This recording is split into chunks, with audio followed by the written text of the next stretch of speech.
Fix ചെയ്തപ്പോൾ കഴിഞ്ഞ കുറേ നാളുകളായി ശാന്തമായിരുന്നു. ഈ അടുത്താണ് വീണ്ടും ഒരു ബോംബ് പൊട്ടലും ഒക്കെ ഉണ്ടായത്. അപ്പോൾ എല്ലാവർക്കും ആ പദവി തന്നെ, രക്തസാക്ഷി എന്ന പദവി തന്നെ പിന്നീടാണെങ്കിലും CPM നൽകും എന്നുറപ്പാണ്. അതാണല്ലോ ഇപ്പോൾ കണ്ടത്.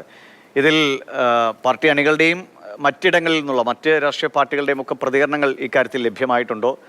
RSSനെതിരെയുള്ള പ്രതിരോധമായിട്ടാണ് അപ്പോൾ ബോംബ് നിർമ്മിക്കാൻ, അതൊന്നും കുഴപ്പമില്ല, ബോംബ് നിർമ്മാണം ഒരു എന്താ പറയുക അംഗീകരിക്കപ്പെട്ട ഒരു കാര്യമാണെന്ന് കൂടി വരുത്തി വയ്ക്കുകയാണല്ലോ CPM? ദിവിഷ്, ഞാൻ നേരത്തെ സൂചിപ്പിച്ച പോലെ 2015 ഈ സംഭവം നടക്കുന്നത്. ജൂൺ 6 ആളൊഴിഞ്ഞ പറമ്പിൽ ഈ ബോംബ് നിർമ്മാണം നടക്കുകയും സ്ഫോടനം നടക്കുകയും അങ്ങനെ രണ്ട് CPM പ്രവർത്തകർക്ക് മരണം സംഭവിക്കുകയുമാണ് ചെയ്തത്. ഈ സുബീഷിനും ഷൈജുവിനും. ഈ സംഭവം നടന്ന സമയത്ത് CPMന്റെ അന്നത്തെ സംസ്ഥാന സെക്രട്ടറി കോടിയേരി ബാലകൃഷ്ണൻ വ്യക്തമാക്കിയത് ഇതിൽ പാർട്ടിക്ക് യാതൊരു തരത്തിലുള്ള പങ്കുമില്ല എന്നതാണ്.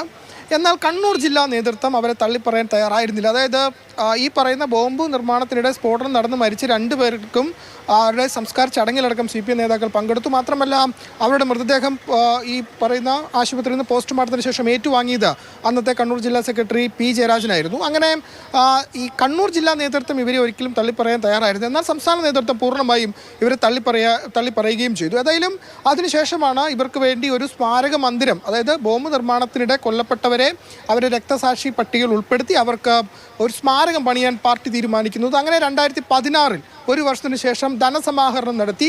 അങ്ങനെ ധനസമാഹരണം നടത്തിയാണ് തെക്കുമുറിയിൽ ഇങ്ങനെ ഒരു സ്മാരകം നിർമ്മിച്ചത്. കഴിഞ്ഞ വർഷം ഉദ്ഘാടനം ചെയ്യേണ്ടതായിരുന്നു, എന്നാൽ അത് മാറി ഇപ്പോൾ CPMന്റെ സംസ്ഥാന സെക്രട്ടറി തന്നെ നേരിട്ടെത്തി ഉദ്ഘാടനം ചെയ്യുന്നു എന്നതാണ്. CPM സംസ്ഥാന സെക്രട്ടറി ഈ പാനൂർ സ്ഫോടന സമയത്തൊക്കെ പറഞ്ഞത് ഇങ്ങനെ ഇത്തരം ഒരു സംഭവങ്ങളെയും പാർട്ടി പിന്തുണയ്ക്കില്ല, അത്തരക്കാർക്ക് പാർട്ടിയിൽ ഒരു തരത്തിലുള്ള പിന്തുണ ലഭിക്കില്ല എന്ന് പറയുമ്പോഴാണ് പാർട്ടിയുടെ സംസ്ഥാന സെക്രട്ടറി തന്നെ നേരിട്ട് ഈ മാസം 22-ാം തീയതി പാനൂരിലെ തെക്കുമുറിയിലെത്തി ഈ സ്മാരക മന്ദിരം ഉദ്ഘാടനം ചെയ്യുന്നത്. പാനൂർ ഏരിയ സെക്രട്ടറി KE കുഞ്ഞ് അബ്ദുള്ളയോട് നമ്മൾ ഇക്കാര്യം സംസാരിച്ചപ്പോൾ അദ്ദേഹം പറഞ്ഞത് ഇത് പ്രാദേശിക തലത്തിലെ അവിടെയുള്ള ആളുകൾ നിർമ്മിച്ച ഒന്നാണ് എന്നതാണ്. പക്ഷേ പ്രാദേശിക തലത്തിൽ ആളുകൾ നിർമ്മിച്ചതാണെങ്കിലും അത് ഉദ്ഘാടനം ചെയ്യാനെത്തുന്ന സംസ്ഥാന സെക്രട്ടറിയാണ് എന്നതാണ് ഏറ്റവും പ്രധാനപ്പെട്ട കാര്യം. ഏതായാലും ഈ പാനൂർ ബോംബ് സ്ഫോടനത്തിന് പിന്നാലെ പാർട്ടി പൂർണ്ണമായും ഈ മരിച്ച ആളുകളെയും അതിൽ പങ്കെടുത്ത വ്യക്തികളെയൊക്കെ തന്നെ തള്ളിപ്പറഞ്ഞിരുന്നു. എന്നാൽ അവരുടെ സംസ്കാര ചടങ്ങുകളിൽ പ്രാദേശിക നേതാക്കൾ പങ്കെടുക്കുകയും ചെയ്തു. ഈ സംസ്കാര ചടങ്ങിലൊക്കെ പങ്കെടുക്കുന്നത് തെറ്റില്ല എന്ന് തന്നെയാണ് മുഖ്യമന്ത്രിയും പാർട്ടി സംസ്ഥാന സെക്രട്ടറിയും വ്യക്തമാക്കിയത്. ഏതായാലും അതായത് ബോംബ് നിർമ്മാണത്തിനിടെയാണ് ഇവർ മരിക്കുന്നത്. അങ്ങനെ മരിച്ചവർക്ക് പാർട്ടി തന്നെ നേതൃത്വത്തിൽ അവരെ രക്തസാക്ഷി പട്ടികയിൽ ഉൾപ്പെടുത്തുന്നു, അവർക്ക് സ്മാരകം പണിയുന്നു.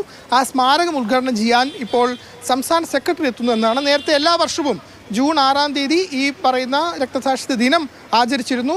P. ജയരാജൻ അടക്കമുള്ള നേതാക്കൾ അവിടെ എത്തുകയും ചെയ്തതാണ്. ഏതായാലും അതിൻ്റെ നിർമ്മാണം പൂർത്തിയായി അതിൻ്റെ ഉദ്ഘാടനത്തിനായാണ് ഇപ്പോൾ സംസ്ഥാന സെക്രട്ടറി തന്നെ നേരിട്ടെത്തുന്നത്. നേരത്തെ എന്തെങ്കിലും പ്രതികരണമുണ്ടോ? ഇപ്പോൾ അല്ലാതെയുള്ള പ്രത്യയശാസ്ത്രപരമായ യുദ്ധത്തിനിടെ അല്ലെങ്കിൽ അങ്ങോട്ടും ഇങ്ങോട്ടുമുള്ള സംഘർഷത്തിനിടെയൊക്കെ കൊല്ലപ്പെടുന്നവരെ അല്ലെങ്കിൽ എന്തെങ്കിലും പരിക്ക് പറ്റുന്നവരെയൊക്കെ ആ ഗണത്തിൽ പെടുത്തുന്നതിൽ ഒരു നിലവിലെ സാഹചര്യത്തിൽ അംഗീകരിക്കാം. പക്ഷേ ബോംബ് നിർമ്മാണം അത് ഏതെങ്കിലും ഒരു പാർട്ടി, അത് ഏത് പാർട്ടി ചെയ്താലും പ്രതിരോധിക്കുന്നതിനുള്ള ശ്രമത്തിനിടെയാണ് ബോംബ് നിർമ്മാണം. അതിനിടയിൽ പെട്ടുന്ന അപകടത്തെ രക്തസാക്ഷി എന്ന പരിവേഷം കൊടുക്കുക എന്ന് പറഞ്ഞാൽ കേരളത്തിൽ അതെങ്ങനെയാണ് സാധ്യമാകുന്നത്? അതോ ഇതൊക്കെ ഇങ്ങനെ തുടരുന്ന കാഴ്ചകൾ തന്നെ അവശേഷിക്കുമോ? ദിവേഷ്, നേരത്തെ തന്നെ, അതായത് രക്തസാക്ഷിത്വ ദിനം ആചരിക്കുന്ന സമയത്ത് തന്നെ കോൺഗ്രസ് അടക്കമുള്ള പാർട്ടികൾ ഇതിനെതിരെ വിമർശനമായി രംഗത്തെത്തിയിരുന്നു. പക്ഷേ BJPയുടെ ഒരു പ്രവർത്തകനായിരുന്ന ദീക്ഷിത് 2019 എനിക്ക് തോന്നുന്നു ഇതേ രീതിയിൽ ബോംബ് നിർമ്മാണത്തിന് കൊല്ലപ്പെട്ടിരുന്നു. പിന്നീട് ദീക്ഷിതിൻ്റെ ബലിദാന ചടങ്ങുകൾ എല്ലാ വർഷവും BJP നടത്താറുണ്ട്. അങ്ങനെ ഇത് BJP CPM സംഘർഷം നടക്കുന്നൊരു സ്ഥലമാണ്. അവിടെ ബോംബ് നിർമ്മാണം നടക്കുകയും ഇത്തരത്തിൽ പാർട്ടി പ്രവർത്തകർ കൊല്ലപ്പെടുകയും ചെയ്യുമ്പോൾ അവർക്ക് പൂർണ്ണമായ സംരക്ഷണം അത് ഏത് പാർട്ടി ആയാലും നൽകുന്നു എന്നതാണ് ഏറ്റവും പ്രധാനപ്പെട്ട കാര്യം. അങ്ങനെ സംരക്ഷണം ഒരുക്കുന്നത് കൊണ്ടാണ് ഇത് വീണ്ടും സംഭവിക്കുന്നത് എന്നതാണ്. കാരണം ഇത് 2015 നടക്കുന്നത്. പിന്നീടും നിരവധി തരത്തിൽ ഇത്തരം ബോംബ് നിർമ്മാണം, ബോംബ് സ്ഫോടനവും ഒക്കെ തന്നെ നടന്നതാണ്. ഏറ്റവും ഒടുവിൽ നമുക്കറിയാം പാനൂരിൽ ഒരു CPM അനുഭാവിക്കാണ് മരണം സംഭവിച്ചത്. മറ്റൊരാൾ ഗുരുതരമായി പരിക്കേറ്റ് ഇപ്പോഴും ചികിത്സയിലാണ്. ഇത്തരം സംഭവങ്ങളൊക്കെ തന്നെ ആവർത്തിക്കാൻ ഏറ്റവും പ്രധാനപ്പെട്ട കാര്യം ഇതിനൊക്കെ തന്നെ പാർട്ടി നേതൃത്വം സംരക്ഷണം ഒരുക്കുന്നു എന്നതാണ്. ഇതിൽ ഏറ്റവും വിചിത്രമായ കാര്യം MV ഗോവിന്ദൻ സംസ്ഥാന സെക്രട്ടറിയായ ശേഷം അദ്ദേഹം വ്യക്തമാക്കിയത് യാതൊരു തരത്തിലുള്ള അക്രമങ്ങൾക്കും പാർട്ടി നേതൃത്വം മുന്നോട്ട് പോകില്ല, അതിനെ പൂർണ്ണമായും തടയിടും, അത്തരക്കാർക്ക് ഈ പാർട്ടിയിൽ നിൽക്കാൻ കഴിയില്ല എന്ന് MV ഗോവിന്ദൻ വ്യക്തമാക്കുമ്പോഴാണ് MV ഗോവിന്ദൻ നേരിട്ട് ഈ സംസ്ഥാന സെക്രട്ടറി തന്നെ നേരിട്ട് ഈ പറയുന്ന സ്മാരക മന്ദിരം ഉദ്ഘാടനം ചെയ്യാനായി 22-ാം തീയതി 4 ദിവസത്തിനുള്ളിൽ തന്നെ പാനൂരിലേക്ക് എത്തുന്നത് എന്നതാണ്. അതായത് ഈ ചെറ്റക്കണ്ടിയിൽ ഈ സ്ഫോടനം നടന്ന് 2 പേർക്ക് ജീവൻ നഷ്ടമായ സ്ഥലത്തിന് ഏതാനും കിലോമീറ്ററുകൾ അപ്പുറമാണ് ഒരു മാസം മുമ്പ് ഇത്തരത്തിൽ ബോംബ് നിർമ്മാണത്തിനിടെ CPM പ്രവർത്തകന് അല്ലെങ്കിൽ CPM അനുഭാവിക്ക് ജീവൻ നഷ്ടമാകുന്നത്. അപ്പോൾ ആദ്യഘട്ടത്തിൽ ഇതിനെ പാർട്ടി തള്ളിപ്പറയെങ്കിലും പിന്നീട് എല്ലാവരെയും ചേർത്ത് പിടിക്കുകയും എല്ലാ രീതിയിലുള്ള സഹകരണവും നൽകുകയും ചെയ്യുന്നതാണ്. അതിപ്പോൾ BJP ആണെങ്കിലും CPM ആണെങ്കിലും അവരുടെ ഭാഗത്തുനിന്ന് ഇത്തരം സമീപനം ഉണ്ടാകുന്നു എന്നതാണ് ഏറ്റവും ദൗർഭാഗ്യകരമായ. CPMന്റെ ഭാഗത്തുനിന്നുണ്ട് ഏറ്റവും പ്രധാനമായിട്ട് ഒരു മനുഷ്യന് അവനവന്റെ കുടുംബം സുരക്ഷിതമായിരിക്കുക എന്നൊരു ചിന്തയുണ്ടല്ലോ. അപ്പൊ എന്ത് ചെയ്താലും കുടുംബത്തെ നോക്കാനൊക്കെ ആളുകൾ ഉണ്ടാകുമെന്ന് തോന്നിയാൽ പാർട്ടിക്ക് വേണ്ടി ഏത് കടുങ്കയും ചെയ്യാൻ, ഏത് കുറ്റകൃത്യവും ചെയ്യാൻ അണികൾ തയ്യാറാകുന്നു എന്നതാണ് ഇപ്പോൾ ഈ കണ്ട കാഴ്ചകളൊക്കെ.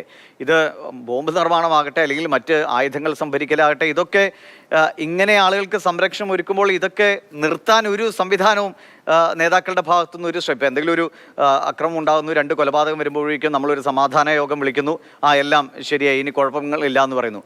പിന്നെയും ഇതുപോലെയുള്ള പ്രവർത്തികൾ നേതാക്കളുടെ ഭാഗത്തു നിന്ന് ഇത്തരം അനുകൂല സമീപനങ്ങൾ ഉണ്ടായാൽ ഈ അക്രമങ്ങളും ഈ ബോംബ് നിർമ്മാണവും ഈ വടിവാൾ കൊണ്ടുവരലും ഒക്കെ തുടരുകയല്ലേ ഉള്ളൂ. തീർച്ചയായിട്ടും ദിവേഷ്, ഏറ്റവും ഒടുവിൽ നമുക്കറിയാം പാനൂരിലാണ് ബോംബ് സ്ഫോടനത്തിൽ ഒരാൾക്ക് ജീവൻ നഷ്ടമായത്. പക്ഷേ അതിനുശേഷം കണ്ണൂർ ജില്ലയിലെ വിവിധയിടങ്ങളിൽ ബോംബ് ഏറുകൾ നടന്നു വന്നതാണ്. ഏറ്റവും ഒടുവിലാണ് ചക്കരക്കല്ലിൽ പോലീസ് പട്രോളിംഗ് വാഹനത്തിന് തൊട്ട് മുമ്പിൽ ഏതാണ്ട് ഒരാഴ്ച പോലും ആയില്ല ബോംബേറുണ്ടാകുന്നത്. അപ്പോൾ ബോംബ് നിർമ്മാണം സ്ഥിരമായി സ്ഥായിയായി എല്ലായിടത്തും നടക്കുന്നു എന്നതാണ് ഏറ്റവും പ്രധാനപ്പെട്ട. ശരി ഫെലിക്സ്, എന്തായാലും 2015 നടന്ന സംഭവമാണ്. അത് ആദ്യഘട്ടത്തിൽ നേരത്തെ നിങ്ങൾ കണ്ടതുപോലെ ഇത് പാർട്ടിക്ക് യാതൊരു ബന്ധവുമില്ലാത്ത കാര്യമാണ് എന്ന് പറഞ്ഞ് തള്ളിക്കളഞ്ഞതാണ്. ഇപ്പോൾ ഈ അടുത്ത് പാനൂരിൽ നടന്ന സംഭവത്തിലും ഇതുപോലെ തള്ളിക്കളയിലുണ്ടായി. പക്ഷേ പിന്നീട് അതിൻ്റെ സംസ്കാര ചടങ്ങിലടക്കം പാർട്ടി നേതാക്കൾ തന്നെ പങ്കെടുക്കുന്ന സ്ഥിതിയുണ്ടായി. അതൊരു അല്ലാത്ത രീതിയിൽ പങ്കെടുത്തതാണ് എന്ന് വിശദീകരണമൊക്കെ വന്നു. പക്ഷേ ഇപ്പോൾ നമ്മൾ ഈ കണ്ട സ്മാരക മന്ദിരം പോലെയുള്ള കാഴ്ചകളാകാം കുറച്ച് വർഷങ്ങൾക്കപ്പുറം ഈ കഴിഞ്ഞ ദിവസങ്ങളിൽ നടന്ന പാനൂരിലെ സംഭവത്തിലും കാണാൻ പോകുന്നത്. എന്തായാലും പാർട്ടി സെക്രട്ടറി തന്നെ ഈ രക്തസാക്ഷി മന്ദിരം ഉദ്ഘാടനം ചെയ്യാൻ എത്തുന്നു എന്നതാണ്. 2015 നടന്ന സംഭവത്തിൽ ഇപ്പോൾ ഈ 2024 രക്തസാക്ഷി സ്മാരക മന്ദിരം ഒരുക്കിയിരിക്കുകയാണ് CPM. അത് പ്രാദേശിക തലത്തിൽ ആളുകൾ ചെയ്തതാണ് എന്നാണ് നിലവിൽ നൽകുന്ന വിശദീകരണം. പക്ഷേ പാർട്ടി സംസ്ഥാന സെക്രട്ടറി തന്നെ അത് ഉദ്ഘാടനം ചെയ്യുമ്പോൾ അത് ഔദ്യോഗികമായി പാർട്ടി സംവിധാനത്തിൽ തന്നെയാണ് ഈ സ്മാരക മന്ദിരം നിർമ്മിച്ചതും എന്ന് വ്യക്തമാണ്. അഡ്വക്കേറ്റ് ജയശങ്കറിന്റെ പ്രതികരണമാണ് കണ്ടത്. വിവരങ്ങളാണ് ഫെലിക്സ് പുളിക്കൽ നൽകിയത്.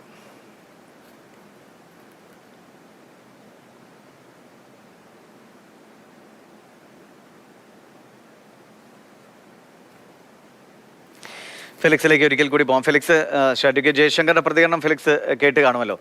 അദ്ദേഹം ഒരു ഹാസ്യരൂപേണ തന്നെയാണ് ഈ കാര്യങ്ങൾ അവതരിപ്പിച്ചത്. പാർട്ടിക്ക് വേണ്ടി ചെയ്ത കാര്യങ്ങളാണ്. അപ്പോൾ ആ രീതിയിലുള്ള പരിഗണന അവർക്ക് കൊടുക്കുന്നുവെന്നാണ്. ഇതിപ്പോൾ കാലങ്ങളായി കണ്ണൂരിൽ എത്രയോ രാഷ്ട്രീയ സംഘർഷങ്ങൾ നമ്മൾ കണ്ടു.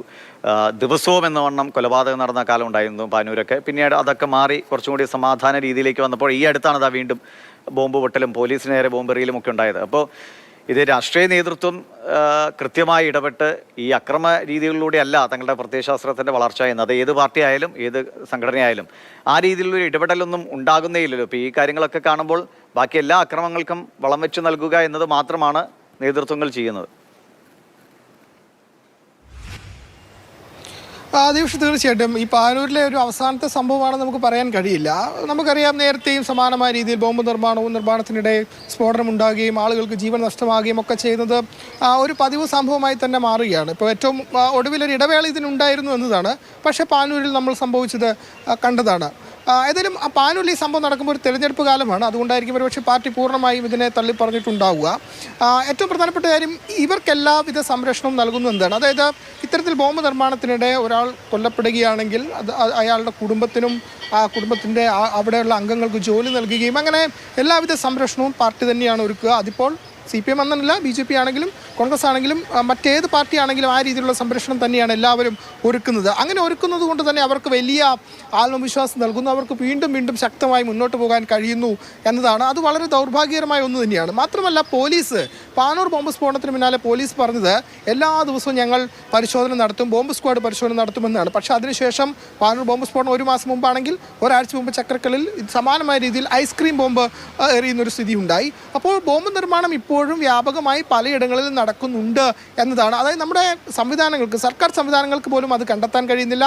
ഒരു വശത്ത് രാഷ്ട്രീയ പാർട്ടികൾ ഇതിനെ സപ്പോർട്ട് ചെയ്യുമ്പോൾ ഇതിന് നടപടിയെടുക്കേണ്ട അല്ലെങ്കിൽ അത് അന്വേഷിച്ച് കണ്ടെത്തേണ്ട സർക്കാർ സംവിധാനങ്ങൾക്ക് പ്രത്യേകിച്ച് പോലീസിന് പോലും കൃത്യമായി ഇടപെടൽ നടത്താൻ കഴിയുന്നില്ല. പ്രത്യേകിച്ചും ദിവേഷൻ മനസ്സിലാക്കേണ്ട കാര്യം പാർട്ടി ഗ്രാമങ്ങൾ, അതായത് അതിപ്പോൾ CPM-ൻ്റെ ആയിക്കോട്ടെ BJP-യുടെ ആയിക്കോട്ടെ ശക്തി കേന്ദ്രങ്ങളാണ്. ഈ ശക്തി കേന്ദ്രങ്ങളിൽ ഈ ബോംബ് നിർമ്മാണം നടക്കുന്നു, സ്ഫോടനം നടക്കുന്നു. ഈ ഒരു കേസിൽ ഈ കേസുകളൊക്കെ തന്നെ തേച്ചു മായ്ച്ചു പോവുകയാണ്. കാരണം ഇതിന് ദൃക്സാക്ഷികൾ ഉണ്ടാവില്ല. കാരണം ഈ തെളിവുകളൊക്കെ തന്നെ അവിടെയുള്ള ആളുകൾ നശിപ്പിക്കും. ആ സ്ഫോടനം നടക്കുമ്പോൾ അവിടെ ഉണ്ടാകുന്ന ആ പാർട്ടിക്കാരായിരിക്കും.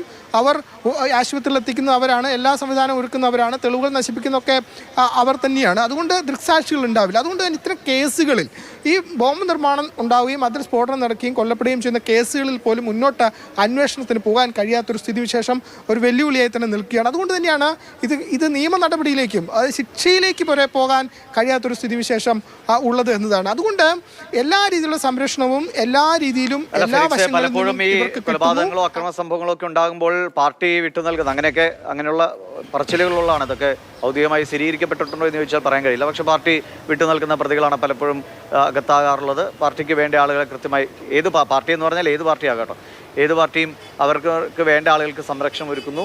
ഈ പോലീസിന് വിട്ടു നൽകാൻ കുറച്ച് പേർ ഇങ്ങനെയുള്ള ചില കളികളൊക്കെ നടക്കുന്നുണ്ട്. അപ്പോൾ ഈ അക്രമങ്ങളിലൂടെയും അല്ലെങ്കിൽ ബോംബേറിലൂടെയും കൊലപാതകത്തിലൂടെയും ഒക്കെ പാർട്ടികളെ വളർത്തുക എന്ന രീതിയിൽ തന്നെ ഇനിയും മുന്നോട്ട് പോയാൽ ഇത്രയൊക്കെ നമ്മൾ കേരളം കാര്യമായി വികസിച്ചു, കേരളത്തിൻ്റെ രാഷ്ട്രീയ ചിന്താഗതിയൊക്കെ വളരെ വിശാലമാണ് എന്നൊക്കെ പറയുമ്പോഴും ഇപ്പോഴും ഈ കത്തിയെടുക്കാതെയും ബോംബെടുക്കാതെയും നമ്മുടെ പ്രത്യയശാസ്ത്രത്തെ വളർത്താൻ കഴിയില്ല എന്ന അവസ്ഥ കേരളത്തിലുണ്ട് എന്നത് പരിതാപകരമാണ്.